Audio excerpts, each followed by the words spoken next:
备出发。这是我们的氧气罐，要看有多重。还挺沉。我要是把这东西搬到车里，没高反先高反。我们没有选择火车进藏，而是直飞拉萨，休息一天，然后租车租氧气，沿着喜马拉雅山脉西行，穿越阿里与藏北腹地，完成4000多公里的高原环线。现在的海拔是4080，然后这个路是这样。高海拔的地区氧气稀薄，刚开始多少会有点不适应，吸氧后就会好很多。翻过层层大山后，我们抵达了环线的第一站。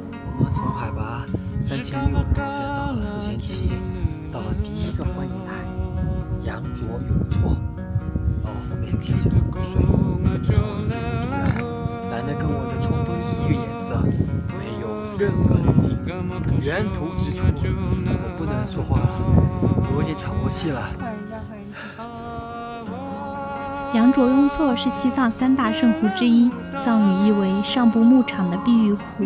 从最高处的观景台望去，湖水倒映出天空的蓝，又融入群山的黄，呈现出深邃的青色，像是大地之中镶嵌的蓝宝石。从观景台下去，我们来到了羊湖的岸边，低角度的羊湖从青绿色变成了蔚蓝色，湖面有鸟飞过，像是巨龙飞过中土大陆。今天收工了。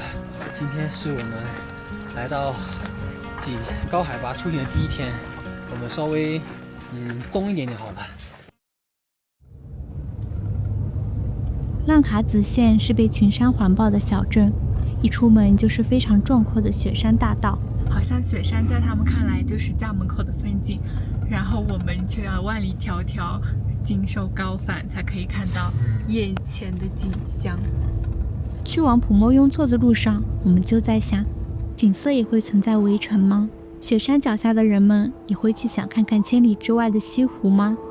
这里是喜马拉雅山脉的边境区域，土地贫瘠，广阔又一望无际。哇，普莫雍措！听说这是世界上海拔最高的淡水湖，有5000。然后我们现在要慢慢的靠近它。第一眼看到的是纯净的湛蓝色，云变多后，湖水的色彩层次开始在各种蓝色中流转。用长焦就能拍到后面的雪山，但是当我们用无人机飞上去的时候，绝了！那天并不是晴空万里，雪山上缠着云雾，山峰与天空的界限并不明显。也正因为如此，湖水多映出了一些白色，像是没拌匀的奶昔，像是被冻住的冰天雪地。这是一种很奇妙的感觉，明明是高山湖泊，却有一种在世界尽头的恍惚。然后现在风太大了，我们要回去换套冲锋衣，然后再去航拍一下。沿着湖边行驶，拐进小路，就可以看到一片林崖而建的村庄。这里是全世界海拔最高的村子忒瓦村，现在的海拔是，然后它的后面是普莫雍措，不灵不灵的，超级好看。我们站在悬崖边的推寺，向远处望去，湖面掀起涟漪，闪耀着星星点点。高海拔让人思考变得缓慢，只留下最纯粹的色彩和最纯粹的声音。请问在海拔5070的感受是？海拔就是扑腾扑腾，信仰十足。奶茶，这个奶茶，这个什么？吃的啊，我要鸽子。哦，对，你放那呢，你别扔。嘿嘿嘿。来，我们现在先把这个窝给它做起来。当地的藏族人会用青稞做的糌粑喂鱼喂鸽子，算是一种向善积德。湖水和雪山群湛蓝的一片，而饲料添加的一抹红，在这片清冷的雪域格外醒目。有点遗憾的就是，我们今天行程是必须得到日喀则，是的，然后就会错过蓝调跟落日时刻。但是没有办法，因为阿里的大环线太长了。西藏的镇与镇之间真的很远，平均每天开车4到6小时。如果不能按照计划的路线到达下一个点位，就会找不到合适的住宿，甚至影响下一个行程。所以我们只好放弃当天的落日。现在开始盘山公路了，往阿里市区。请叫我阿里领队。扎西德勒。第3站是珠峰古堡，据说在那里可以清楚地看到珠穆朗玛峰雪山群。离开拉萨后，我们没有见过一棵树，严酷的自然环境让树难以生存。神奇的是，蜿蜒曲折的河流却汇成了树的形状。为什么你的眼睛常含泪水？是被珠峰感动了吗？是干眼症犯了。给大家看看这个植被，长得跟个派大星的家一样。在沿途的西陵观景台停下，向着山峰走去，远处是洛子峰和珠穆朗玛峰。从这个视角看去，珠峰更加侧面一点，再加上云雾缭绕，所以和刻板印象中的形状不太一样。稍作停留后，便前往今天的目的地珠峰古堡。6个小时的车程，还没抵达就快落日了。周围是一片村庄，只能先去空旷的地方寻找取景地。现在这个光掉得非常的快，有点走不动了，还行吗？喘不过气了，超过这个电线杆，我们就可以开始加机位了。快点，老师，光快没了，留给你的时间不多了。虽然没有找到特别合适的角度，但这已经是我们能赶上的还算可以的角度了。等我们把机位调整好，阳光也刚好远去，风噪声太大，激动地说了一串话，却什么也没录到。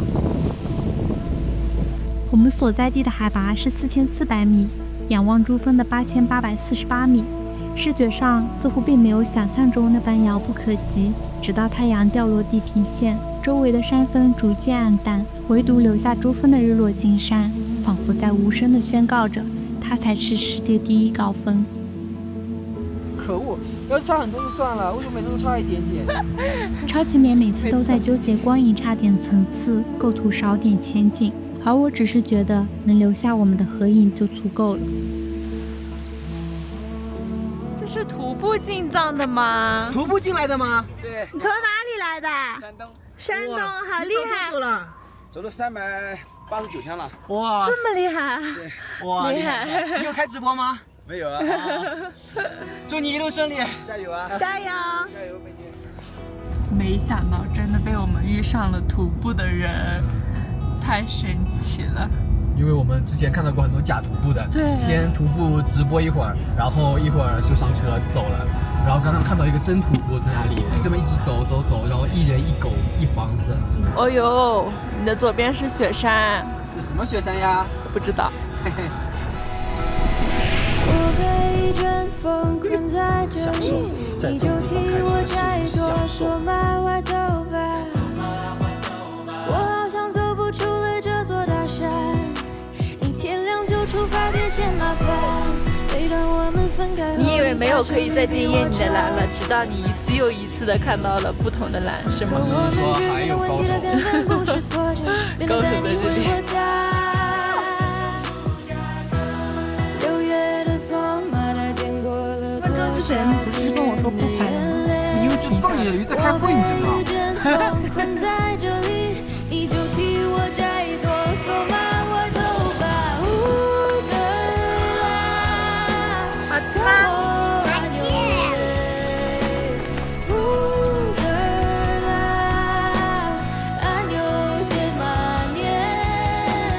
现在坐在帐篷里，看着那边的落日落下。有个半小时，指定直达阿里。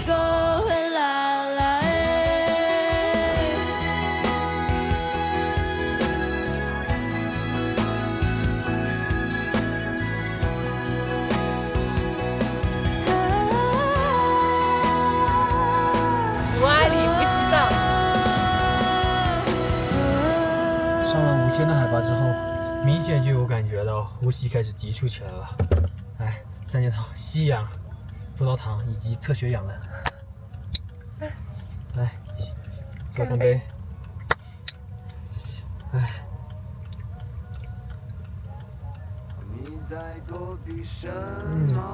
齁甜。进入阿里境内没什么不同，依旧是一望无际的山和土地。等看到了冈仁波齐，才意识到我们到了。哇，这真好漂亮！今天是什么蓝？今天这个蓝是湛蓝色、深蓝色。在地图上找到了一条通往湖边的土路，遇到了很多转山的藏民。我们把车停在了后面那个地方，然后打算徒步靠近马旁雍错，美丽的3大圣湖之一。然后上面是纳木纳尼山峰。我们肉眼看到是真的是超级漂亮的，可是相机却拍不出它的一点美。是的，怪我。马旁雍错是西藏3大圣湖之一，有着世界中心的传说。原本就广阔的景色，加上这是个野生的观景点，就有一种这片湖被我们承包了的错觉。耳边只有风声和水流声，神山圣湖在此刻成为了独有的馈赠。别人看起来这有什么好拍的？我们能待一下午。然后不知道在拍些什么。纯神人。我刚刚从马旁雍错准备拍出去的时候，看到了金帆。觉得带着金帆拍马旁雍错应该还可以吧。然后你看，也是高人波起。阳光透过金帆呈现出五彩的颜色。我们在马旁雍错的金帆下，一面是纳木纳尼峰，一面是冈仁波齐峰。趁着落日赶往附近的拉昂措，向神山的方向靠近。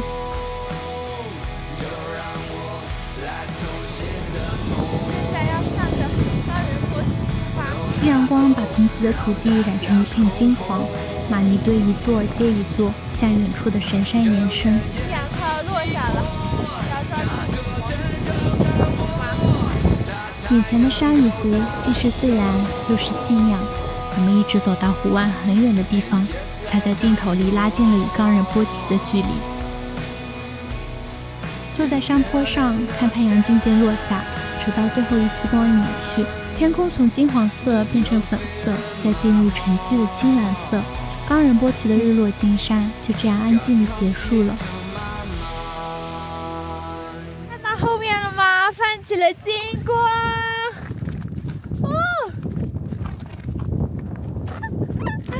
能拍到后面的金光吗？超级夸张，不知道能不能拍出来。